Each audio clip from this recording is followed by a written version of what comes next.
Hi, Sarah. Turn off the headphones. Okay. Hey. Hey. You both look like a mess. Yeah, I've got my makeup on because I didn't know what to do with my hair. So here we are. All right.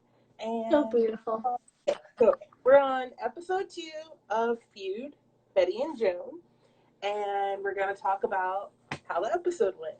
So, do you want to give like a synopsis? I don't care. So, in this episode, it's more about like the start of their feud. So in the beginning, they start becoming friends and like being not really chill with each other, but like Cordial. accepting of each other. Yeah, cordial. And in this business, women can't be friends. No, that's unacceptable. So, basically, Jack Warner of Warner Brothers Studios tells the director Bob that they need drama and they can't be friends. Hatred is the main thing. And so Bob goes to head a hopper, of course, with their stupid hats. Yeah. Their stupid hats. And gives a fake story basically about how Betty says about how Joan's tits are false. Wait, hold on. So like the quote is literally, Well, yeah.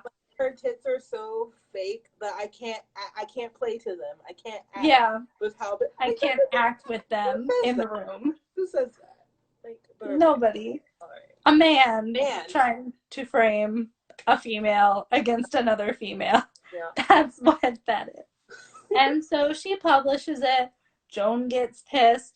Joan goes to a different publisher who is Hedda's rival to give an actual quoted from her dig at Betty and how she's so old she could play her mother, so old, blah blah blah. And then it just starts this absolute hatred of each other, and lots of stuff happens. Yeah. So I'm sorry. Many seductions. Yeah. Trying to get the favor. Different forms of seduction. Mm-hmm. Trying to get favor of the director who started it all. And all three, like, honestly, it's like 4 different forms of seduction at play in this episode. Because we start with Jack Warner, who is the least charming of all types. Which is so sad because it's Stanley Tucci and he's adorable. I love him. But Jack Warner, he a dick. He's terrible. He's literally so bad in this. The way he seduces Bob into doing what he wants is really just keeps reminding him of how he's nothing without him, and that he just completely puts him down as a human being. Exactly. Like, that's his whole thing. You're trash, you're rotten, you can't do a film without me. What I think is best because I'm really great. And it's just gross. And in the beginning... Exactly. And in the beginning of the episode, we see Betty and Joan almost come together.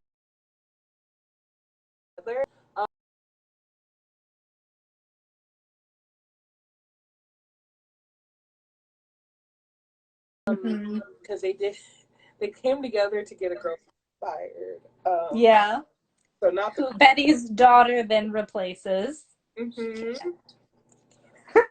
But, you know, who knows? But so they come together. The idea is they're working together. And then they have some ideas for the scene that, you know, it was like a scene wasn't working. So they were saying that the writing wasn't working. And Bob was like, oh, no, my writing's good. And then, because Betty brought it to him. And Joan was like, I actually agree. Joan agreed. Because the scene needed work. And so he got all in his pants in a wad and was like, they're teaming up against me. Instead of just wanting the film to be the best it could be, he has to find a way to control. Which is what they both wanted. Yes. Or at least Betty wanted.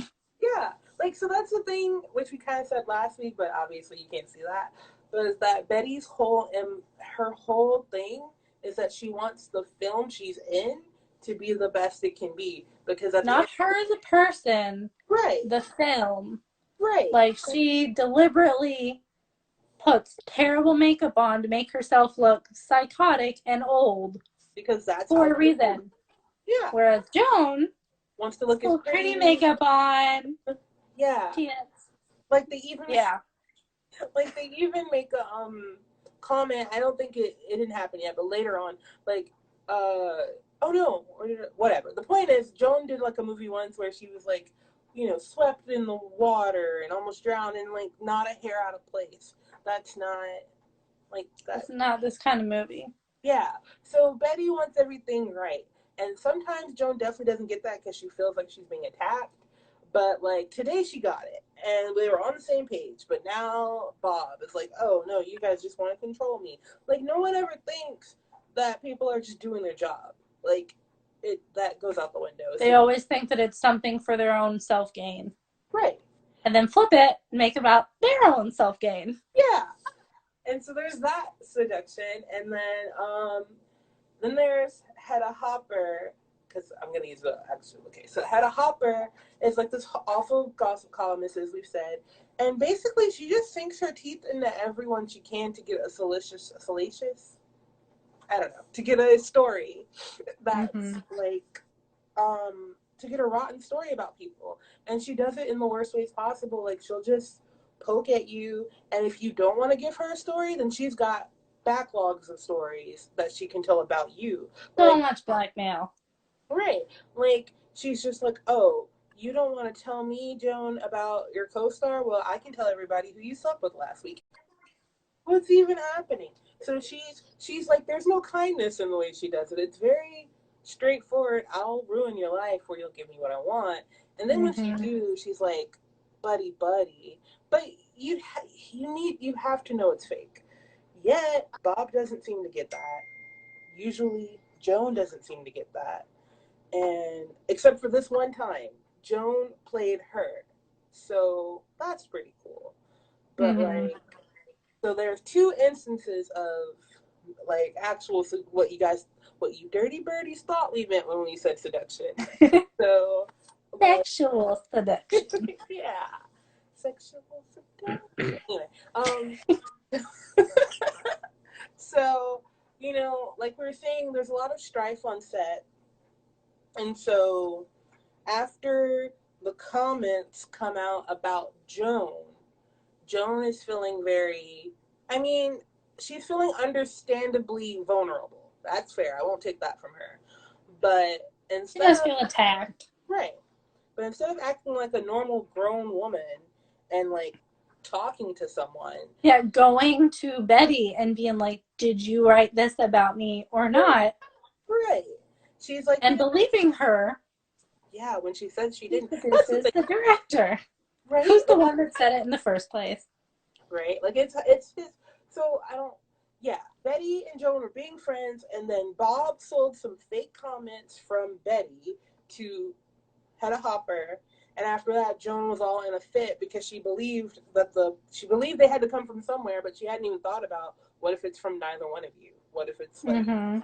But so so Joan is like, woe is me, and cooks up the scheme to invite the director over to her house, and calls him in the middle of the night, crying on the phone that her husband left her because the film is too important to her.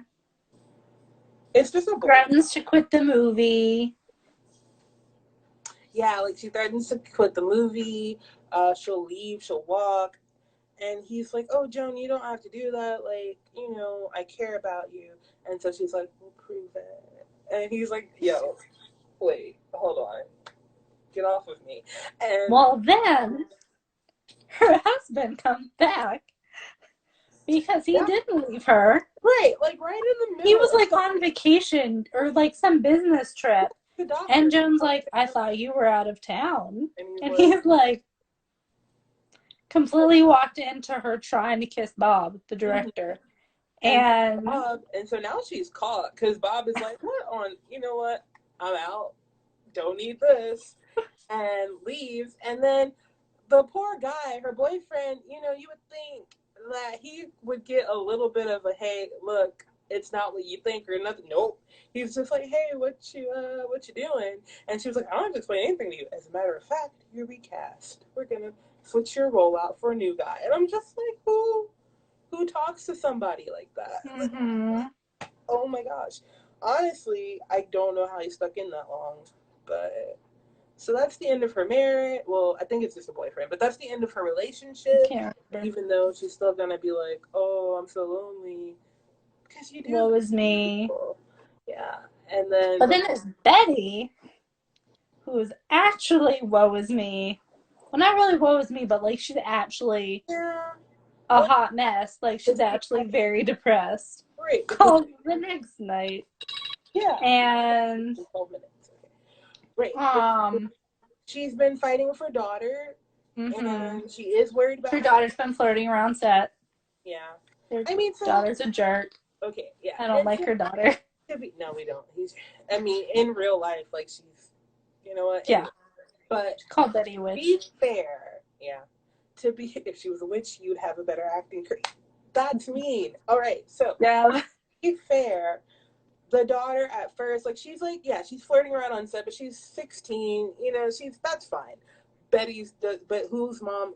It was normal mom daughter. Wah, that's fine. Mm-hmm. Until she crossed the line and she starts basically ripping into her mother about how you're not good enough, you're not pretty anymore. You're old. Yeah, you're old. You're so old. Why don't Mm-hmm. you just sit down and I don't know, just knit for the rest of your life and that's it, and never do the thing that you love, which is acting. Mm-hmm. Like, you know, none of it's gross. Like she's being completely cruel to her. So Betty is upset because she doesn't know how the film's gonna go. Her daughter is a witch, um, and um, and so she calls Bob to come comfort her because she needs a friend. And Mm-hmm. so He opens the door. She's full tears. Like when you saw Joan get off the phone, there were no tears. Like she was sounding like she was crying. There were no right, tears. Completely dry eyes. right, When he opens the door to Betty, completely covered in right, tears, face red, absolutely distraught. like no care. Like so, when he came to Joan, I mean, like she's like got the mopey voice, but you know she's done her makeup. She's also She's like silhouetted on the couch in yeah, the dark. yeah, and she's Gives like him a done her gin makeup. and tonic at the Mhm. door.